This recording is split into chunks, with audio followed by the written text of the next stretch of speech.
votre site d'actualité politique, musicale, sportive, sociale et surtout en temps réel.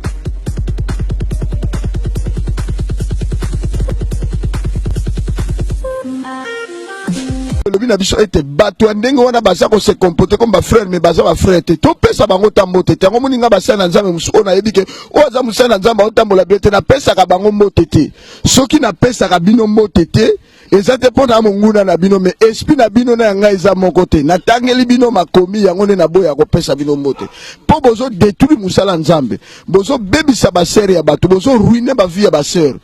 bozo na posa ya kobala basi te bato o bawe na église pona bayoka maloba na nzambe bino bokomisi bango basi na bino ça c'est eza on a bande ko nyonso bakolandanga basa na nzambe ayebi na bisa banke soki na moni bo nzambe lisu te na kolongwa lokola na mona ki su bo nzambe te na longwa tango na mona bo nzambe te même soki bakokabola mbongo ils peuvent le faire mais ngai lokola na mona susu bo nzambe te na mona ki ba intérêt purement charnel na boakisa po tout ça là que lokwana pour na intérêt donc dans 2 semaines plus tard tokozala na niveau ya Sidi Moussa milulu wana eko continuer milulu wana ebenga maki kaka boye ba bengisaki biso neti ngai neti mutu musu ba inviter biso ba pasteur o ba pesa ki point de vue na bango positif même pasteur na bino azaki invité mais a pesa ki ne point de ba yakiti mais ba bengaki ye ba bengaki basel na nzambe nyonso o bazalaki na posa ya ko participer na milulu bango nde monaki ke ba ya ko participer ba musume ba kotaki na ba fiche mais ba yakiti ba zwaki ba empêchement babino na empêchement mo na participer zate donc ba yakiti mais sinon te ko sala ke za groupe moko beto ka moko boye eza vraiment eza fausse si on a na yebisa ko ni pasteur ba pasteur o ba sala bongo bebi banani ba o protéger bango bato o bazo soutenir bango baza ba pasteur il y a des pasteurs o ba soutenir biloko wana bazali bino bomoni kaka pasteur wana mais azala batu na ye o ba soutenir kaye o baza contre quelque part ba koloba vérité mais skoto ba koloba vérité te bazala demi prier mabe bazali bazo ko prier mabe po aza piri mutu na ye baza piri batu na ye koto yo akoboya habité bolobela yete alors je vous ai dit ça depuis le début na yebisa bino na lobango chaque fois na be mission na bino Jésus a lobi yango na makomi abi si vous ne croyez pas qu'à moi croyez aux œuvres les œuvres témoignent une personne mutu o azali ngana ko yebisa oke yango na zongi suna makambo lobaki ya makambo ya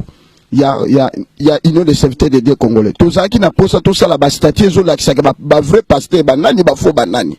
parce que biloko yo mutu azoke ne ko escroquer batu na étiquette pastorale batu nyonso basala ka checking na mboka oyo azotinda batu na mai azotinda batu na mikanda azali pasteur te ngai Michel na ebisio ka azali nazo déclarer ngo bana nzambe se omoni mutu pasteur moko sala mate oazo sala mate ko c'est pas un pasteur pasteur tinda batu na nzela mai ce n'est pas un pasteur aza musala na nzambe te parce que Bible lobi to respecter ba autorité mandatée na elobi yango na mukanda Romains chapitre 13 to respecter début na okotanga babi to respecter ba autorité mboka oyo baza contre makambo wana yozo sala ngo sikozo servir nani oko servir de mettre à la faute na ina yebisa bana na nzambe sata pas à renommé sata pas yebani makasima aza ya nzambe te muto renommé elinko lobelo côté avoir une église so tali na mukanda 2 Thessaloniciens chapitre 2 à partir du verset 3 so botango et le diable viendra siéger dans l'église à cause de proclamer lui-même aussi Dieu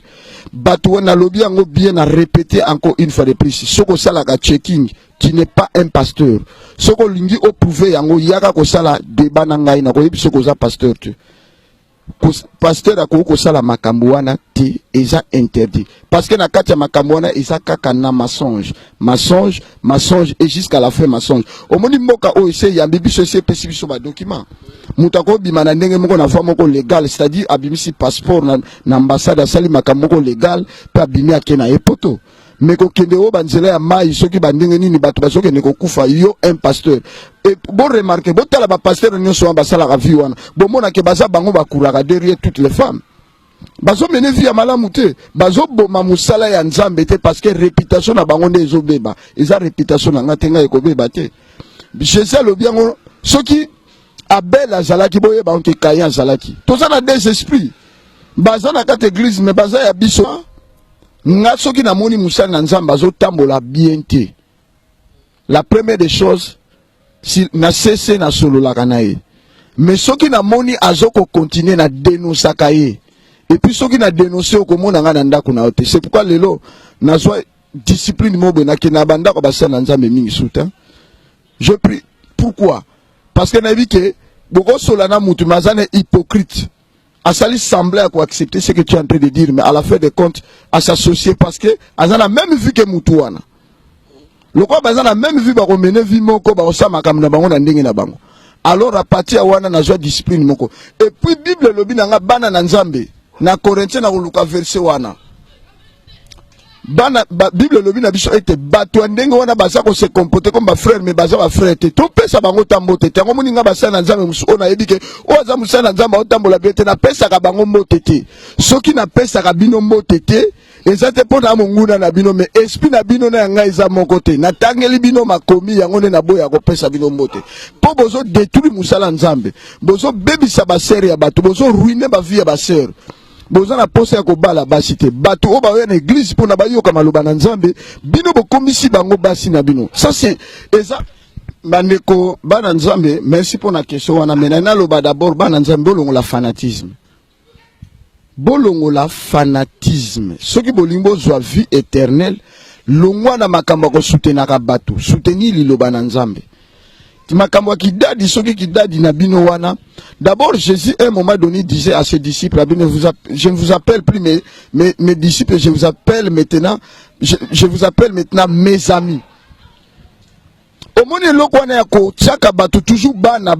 et puis ko comme ça bango toujours na se ya nini yango ezo boma makambo ebele. Votre site d'actualité politique, musicale, sportive, sociale et surtout en temps réel.